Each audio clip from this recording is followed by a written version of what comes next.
नमस्कार।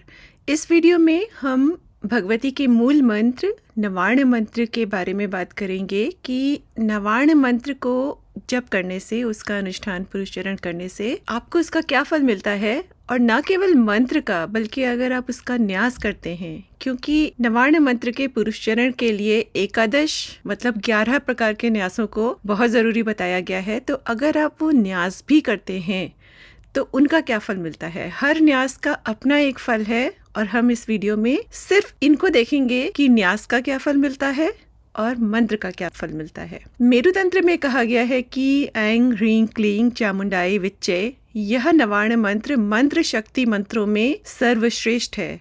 भगवती का मूल मंत्र है ये। इस मंत्र के ऋषि ब्रह्मा, विष्णु एवं महेश कहे गए हैं।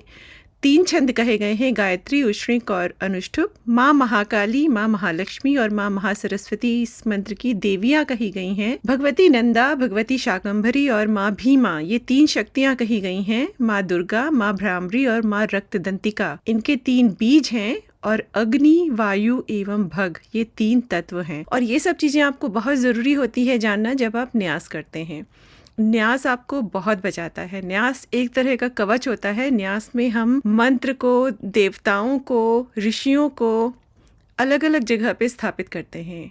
सिर्फ न्यास करने भर से ही आपका शरीर देवत्व हो जाता है और सिर्फ न्यास करने से ही बहुत सारे फल आपको मिलना शुरू हो जाते हैं, और इन्हीं को हम इस वीडियो में देखेंगे। तो नवार्ण मंत्र के पुरुषचरण के लिए बहुत सारे न्यास बताए गए हैं जो ज़रूरी हैं करना अगर आप पुरुषचरण कर रहे हैं, और उसमें भी 11 न्यासों को बोला गया है कि इनको ज़रूर करना चाहिए। उसमें पहला है मातृका न्यास। कहा गया है कि मातृका न्यास को करने से मनुष्य देवता का सारूप्य प्राप्त कर लेता है, देवता सदृश होने लगता है। फिर दूसरा है सारस्वत न्यास। इस सारस्वत न्यास को करने से कहा गया है कि जड़ता खत्म होती है। जड़ता मतलब आपके अंदर की मंद बुद्धिता, वाणी में रुकावट, आलस्य, ज्ञानहीनता, विद्या से संबंधित कोई भी चीज़ वो खत्म होने लगती है। देखिए, नाम है सारस्वत न्यास। तो ये एक न्यास है जो नवार्ण मंत्र के पुरुषचरण का बहुत इम्पॉर्टेंट पार्ट है, और इसको करने से आपको वाणी में अपनी स्पष्टता, धारणा शक्ति, वाणी की तीव्रता, इन सब चीज़ों में परिवर्तन देखने को मिलेगा। स्मरण शक्ति बढ़ने लगती है। तो सारस्वत न्यास का संबंध आमतौर पर विद्या, वाणी, लेखन और अध्ययन से होता है, और इसीलिए इसे बुद्धि के अवरोध हटाने वाला एक सूक्ष्म साधन भी माना गया है। फिर तीसरा है मातृगण न्यास। इस न्यास को करने से साधक त्रैलोक्य विजयी होता है। इसका अर्थ आप इस तरह से देखिए कि तीनों लोकों में आपकी प्रतिष्ठा और विजय होगी। और ये मातृगण न्यास करते कैसे हैं? इसमें हम ये बोलते हैं कि ब्राह्मी सदा पूर्व की ओर मेरी रक्षा करें, अग्निकोण में माँ माहेश्वरी एवं दक्षिण में माँ कौमारी मेरी रक्षा करें, नैऋत्य कोण में वैष्णवी एवं पश्चिम दिशा में माँ वाराही मेरी रक्षा करें, वायव्य कोण में इंद्राणी एवं चामुंडा उत्तर में मेरी रक्षा करें, ईशान कोण में महालक्ष्मी एवं ऊपर व्योमेश्वरी मेरी रक्षा करें, भूमि पर सप्त द्वीपेश्वरी रक्षा करें एवं कामेश्वरी सर्वत्र मेरी रक्षा करें। लेकिन जब आप न्यास करते हैं तो आप न्यास मंत्र को बोलते बोलते अपने शरीर के विभिन्न अंगों को, अलग अलग भागों को छूते हैं, और इससे एक सूक्ष्म रूप से आप मंत्र की शक्ति और न्यास में जो भी हो रहा है उसको आप अपने शरीर के अलग अलग अंगों में स्थापित कर रहे हैं।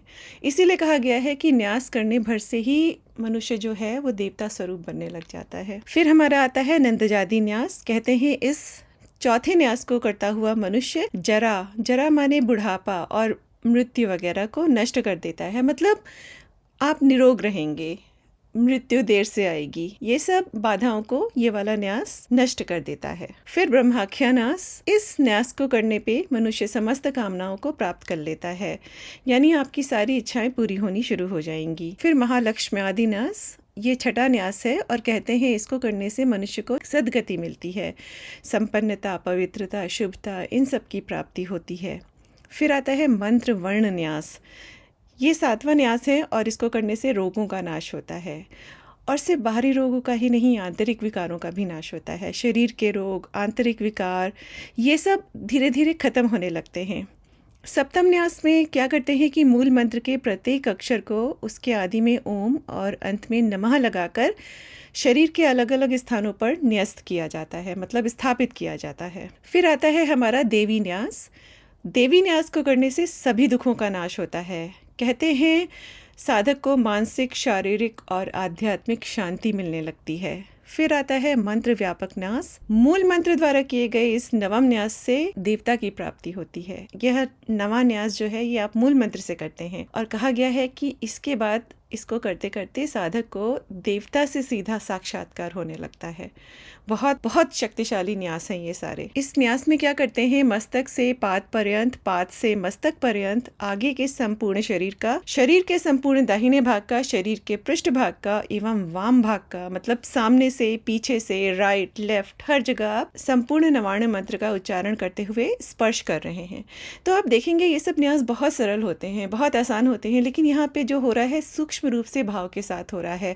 आप मंत्र को, मंत्र के ऋषियों को, मंत्र के बीज को, मंत्र की शक्ति को, मंत्र के देवता को, हर वर्ण को, अक्षर को, मातृका क्या है, आपके वर्ण हैं, तो हर वर्ण को आप सम्मान दे रहे हैं। यहाँ पे उनको शरीर के अलग अलग अंगों में स्थापित कर रहे हैं। तो मंत्र व्यापक न्यास में आप हर जगह नवार्ण मंत्र का उच्चारण करते हुए स्पर्श करते हैं और मूल मंत्र द्वारा किए गए इस नवम न्यास से देवता की प्राप्ति होती है। फिर षडंग न्यास आता है। इस 10वें न्यास को करने से तीनों लोक साधक के वशीभूत हो जाते हैं, ऐसा कहा गया है शास्त्रों में। ये 10वां न्यास साधक को तीनों लोकों भुः भुवः स्वः पर प्रभाव और नियंत्रण प्रदान करता है। मतलब साधक की वाक, चित्त और कर्म शक्ति बहुत प्रबल हो जाती है, शक्तिशाली हो जाती है, प्रभावी हो जाती है।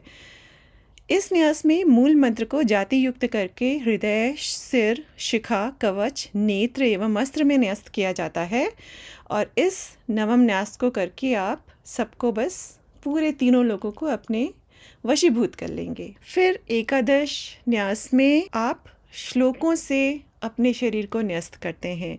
तो इसमें खड्गिनी शूलिनी से लेके 5 श्लोक हैं जिनका उच्चारण करते हुए आप अपने शरीर को न्यस्त करना शुरू करते हैं। उसके बाद शूलेन, पाही इत्यादि 4 श्लोकों का उच्चारण करके सूर्य सदृश द्वितीय बीज का ध्यान करते हुए पृष्ठ भाग में पीछे में न्यास करते हैं। और इस तरह से ये एकादश न्यास होते हैं जो कि और भी कुछ एक न्यासों के साथ आपको नवार्ण मंत्र की साधना में ज़रूर करना चाहिए, या अगर आप रोज़ नवार्ण मंत्र का कुछ जप कर रहे हैं तो इन न्यासों को अपने जप का दैनिक भाग बनाना चाहिए ताकि इन सब का जो फल है वो आपको मिल सके। और अगर आप एक बार समझ लेंगे, शुरू के 1 आध हफ्ते आपको थोड़ा टाइम लगेगा, जब आप एक बार समझ लेंगे तो ये सब बहुत जल्दी हो जाता है, लेकिन मन में भाव के साथ करिएगा, हमेशा भाव के साथ करिएगा। फिर अब हम देखते हैं नवार्ण मंत्र के फल के बारे में क्या लिखा है हमारे शास्त्रों में। नवार्ण मंत्र को सभी कामनाओं की पूर्ति और सिद्धिदायक बताया गया है। कहा गया है देवत्व प्राप्त हो जाता है इस मंत्र से, तीनों लोगों को वश में करने वाले आप हो जाते हैं, रोग शोक नाशक, और कलयुग में मनुष्य के लिए कल्प वृक्ष बताया गया है ये मंत्र।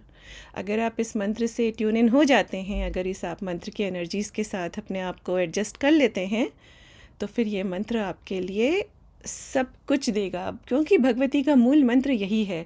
भगवती दुर्गा का मूल मंत्र बताया गया है देवी भागवत पुराण में, और उसी तरह एक और मंत्र है भगवती दुर्गा का अष्टाक्षरी मंत्र जो शक्ति प्रणव और भगवती दुर्गा के बीज मंत्र के साथ है। ये दोनों मंत्र जो हैं ये आपको जीवन में हर तरह की शक्ति देंगे। फिर कहा गया है कि ये वही नव दुर्गात्मक महामंत्र है जिसके सेवन से भोग और मोक्ष दोनों प्राप्त होते हैं, जिसकी कृपा से राज्य को प्राप्त करते हुए सुरथ मनु हुए थे और समाधि द्वारा संसार के समस्त बंधनों का विनाश करने वाले ज्ञान को प्राप्त किया गया था।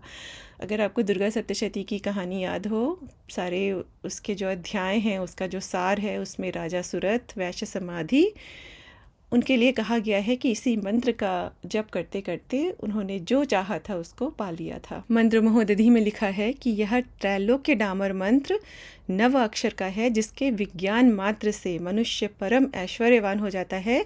न तो इसमें कोई सिद्धादि का विचार है और न कोई सूतक। ये मंत्र महोदधि में लिखा है। मंत्र के सिद्ध होने पर साधक सौभाग्य का पात्र हो जाता है।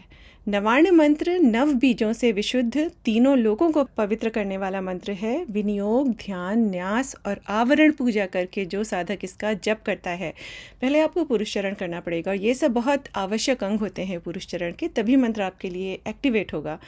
तो जो कोई विनियोग, ध्यान, न्यास और आवरण पूजा करके इसका जप करता है उसका फल ये है, स्त्रियां उसके वश में हो जाती हैं। अब देखिए शास्त्रों में ऐसे ही लिखा होता है, स्त्रियां वश में होने का मतलब जो जिसको आपका प्रभाव बढ़ जाता है। हर कोई आपसे प्रभावित होता है, आपकी बात को लोग सुनेंगे, समझेंगे, आप में वो शक्ति भी आएगी कि जो आप बोल रहे हैं लोगों को समझ में आएगा। तो लिखा है, स्त्रियां उसके वश में हो जाती हैं, राजे उसके दास हो जाते हैं। मतलब प्रभुत्व पड़ रहा है आपका। उसे हाथी, सर्प, दावाग्नि, चोर और शत्रु का भय नहीं रहता है, किसी तरह का डर नहीं रहता है, सब खत्म हो जाता है।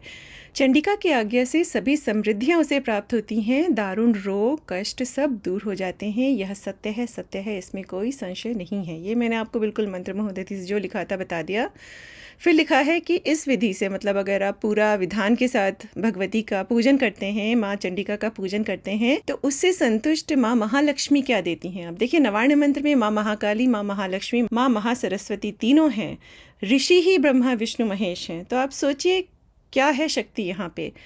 तो लिखा गया है कि इस विधि से नित्य चंडिका का पूजन करने से संतुष्ट महालक्ष्मी क्या क्या देती हैं, उसे तुम सुनो। तीनों लोकों में भारी अतुल ऐश्वर्य उसको प्राप्त होता है। महालक्ष्मी उसे पुत्र पौत्र से भरा पूरा धर्मराज, ब्रह्मा, विष्णु और शिव के समान बना देती हैं। पूरा ऐश्वर्य आपको मिलेगा। शत्रु सब उसके स्थान से 100 योजन दूर ही नष्ट हो जाते हैं। अकेले रहते हुए भी शत्रु उसे नहीं पाते। उसके स्मरण मात्र से विघ्नों का नाश हो जाता है। आप यहाँ पे आपको कोई विघ्न आ रहा है, कुछ आपको परेशानी आ रही, बिकॉज मनुष्य हैं आप भी अपना कार्मिक बैलेंस लेके आए हैं, राइट। तो चाहे आपने अभी शुरू किया है और आप में सब क्षमता आने लग गई है जो मंत्र आपको देता है, लेकिन विघ्न आएंगे और 2 तरह से आएंगे। एक आपके कर्मों की वजह से, प्रारब्ध की वजह से, और दूसरा जो हमारे आसपास नकारात्मक शक्तियाँ हैं, किसी ना किसी तरह से वो आएंगी। लेकिन अगर आप इस मंत्र की शरण में हैं, अगर आप माँ महाकाली, माँ महालक्ष्मी, माँ महासरस्वती की शरण में हैं, तो जो आपके विघ्न हैं, आप सोचेंगे, थोड़ा देर परेशान होंगे, बैठ के सोचेंगे भगवती के पास, सब नष्ट हो जाएंगे। कोई ना कोई रास्ता निकल जाएगा आपका। तीनों लोकों में देवों और असुरों के लिए जो दुर्लभ है, वह सब महालक्ष्मी के प्रसाद से इस मंत्र के साधक के पास चला आता है। जो भक्ति से महालक्ष्मी की पूजा करता हुआ जप करता है, वह मनुष्य पूजा का सर्वोत्तम फल पाता है। जो मनुष्य नाभि मात्र जल में इस नवबीज मंत्र का जप करता है, वह सम्यक कवित्व शक्ति को निश्चित रूप से प्राप्त करता है। जो मनुष्य इस नव तत्वात्मक मंत्र का 10 लाख जप करता है, वह चंडिका की आज्ञा से राजबंधन और संकटों से शीघ्र मुक्त हो जाता है। इस नवाक्षर मंत्र में महालक्ष्मी निवास करती हैं, इसलिए सिद्ध किया हुआ यह मंत्र सबके लिए सभी दिशाओं में दीपक के समान है। फिर इसके बहुत सारे विधान हैं कि कैसे नवार्ण मंत्र का अगर आप बेल के पेड़ के नीचे जप करते हैं तो क्या होता है, अगर आप घी, मधु और शक्कर से युक्त बेलपत्रों से होम करते हैं तो क्या होता है, अगर आप कमल को दूध में सिक्त कर कर दशांश होम करते हैं लक्ष्मी प्राप्ति हेतु, तो ये बिल्कुल अकाट्य है। और हम सभी जानते हैं कि मार्कंडेय पुराणोक्त मूल मंत्र से संपुटित चंडी स्तोत्र, चंडी पाठ, दुर्गा सप्तशती जी का पाठ अगर आप नवार्ण मंत्र से संपुटित करके पढ़ते हैं तो इससे मनोवांछित फल मिलता है। अश्विनी की शुक्ल पक्ष में पंचमी तिथि से लेके सुधी साधक अष्टमी पर्यंत 1 लाख मंत्र जप करे और उसका दशांश होम करे। प्रतिदिन देवी की पूजा करे, सप्तशती का पाठ भी करे। विप्रों का स्वागत सत्कार करके साधक शीघ्र अपना अभीष्ट प्राप्त करता है। आपको अपना आचरण ठीक करना पड़ेगा इस मंत्र के साथ, क्योंकि इस मंत्र के साथ आप कहीं गलती नहीं कर सकते हैं, त्रुटि नहीं कर सकते हैं। लेकिन अगर आपने ठीक से कर लिया इस मंत्र को, तो ये मंत्र सच में कल्प वृक्ष के समान है। कलयुग में कहा गया है कि जो इस स्तोत्र का पाठ करता है, श्री दुर्गा सप्तशती के बारे में बात हो रही है अब यहाँ पे, वो कभी दुख नहीं पाता है। और चंडिका का भजन करता हुआ मनुष्य धन, धान्य और यश की राशियों, पुत्रों, पौत्रों, तेज तथा आरोग्य से युक्त होकर बहुत लंबा जीवन जीता है। ये पूरा मंत्र महोदधि में है। तो चलिए, इस वीडियो में बस इतना ही। आप सभी को एक बहुत शक्तिशाली आषाढ़ नवरात्रि की शुभकामनाएं। मिलते हैं अगले वीडियो में। नमः चंडिकाय।